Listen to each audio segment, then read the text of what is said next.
Halo, berjumpa lagi bersama saya Anita. Assalamualaikum warahmatullahi wabarakatuh. Oke, di sini saya akan menjelaskan bagaimana caranya kita mau proses ke Singapura ya teman-teman. Yang pertama itu kita kalau mau proses ke Singapura itu yang penting ada niat. Satu, ada niat. Yang kedua, badan kita ini harus fit ya teman-teman. Kalau badan kita tidak fit, otomatis kita nggak bisa untuk proses ke Singapura ya, untuk luar negeri.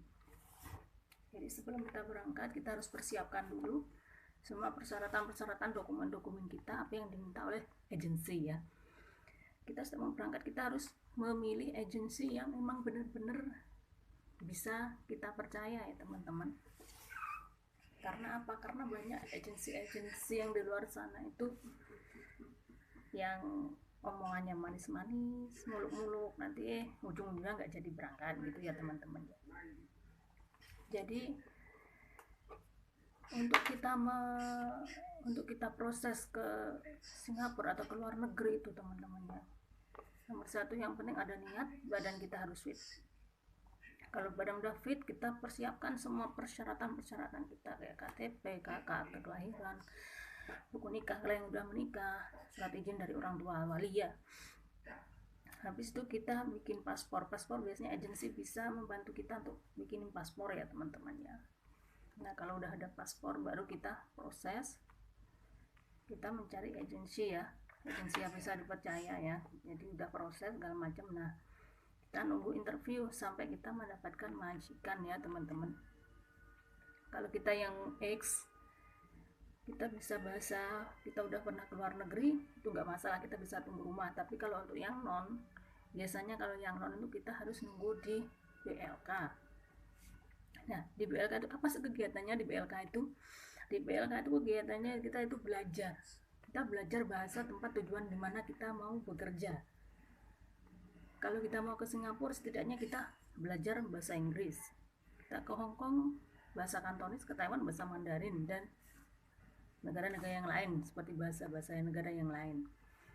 Jadi sambil kita tuh belajar bahasa, sambil kita proses cari majikan sampai nunggu visa, sampai visa kita turun, baru kita berangkat.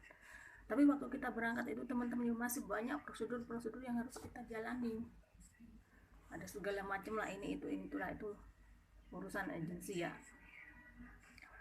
Jadi kita hanya tinggal belajar segala macam, segala urusan nanti udah agensi yang ngurus sampai visa kita turun.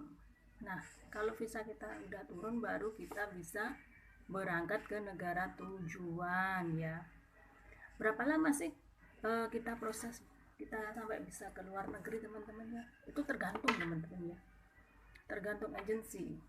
Biasanya kalau kayak untuk Singapura itu biasanya 1 bulan, 2-3 bulan. Biasanya kalau untuk X tuh cepat 1 bulan. Saya ini X 1 bulan udah berangkat, karena saya kan 1 bulan udah berangkat. Biasanya kalau yang non itu bisa 2-3 bulan teman-teman ya. Cuma untuk masa-masa pandemi ini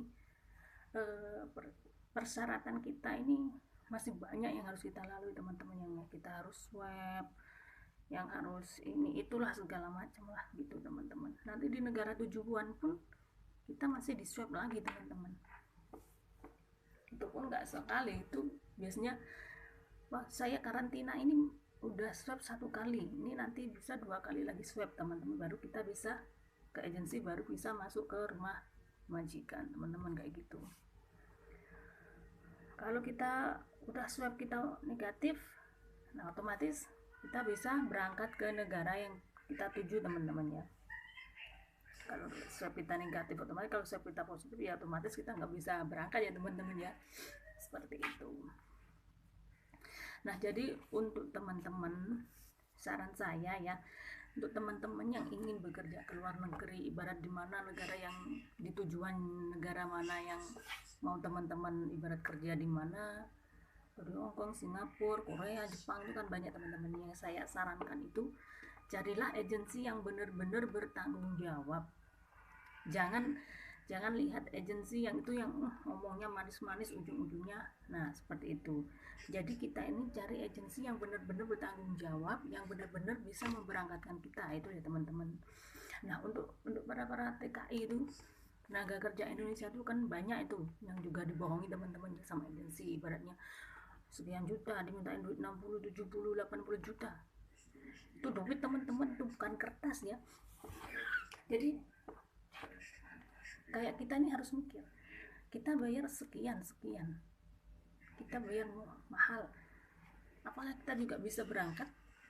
Terus kita bayar agensi, ada agensi yang murah, tapi apakah benar-benar positif akan memberangkatkan kita ke sana? Jadi untuk teman-teman, saran saya hati-hati ya, kalau mau kerja ke luar negeri itu saya sarankan hati-hati dulu, cari informasi yang sedetail-detailnya ya teman-teman kalau bisa ya, biar nggak ketipu kayak teman-teman yang lain.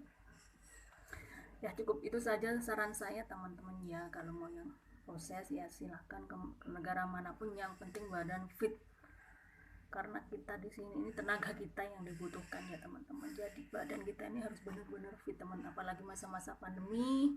Untuk teman-teman jaga kesehatan, jangan sampai sakit ya, banyak-banyak minum air putih. Yaudah teman-teman, itu saja yang bisa saya sampaikan. Jangan lupa untuk like, komen, dan subscribe ya teman-teman. Oke, bye bye, terima kasih.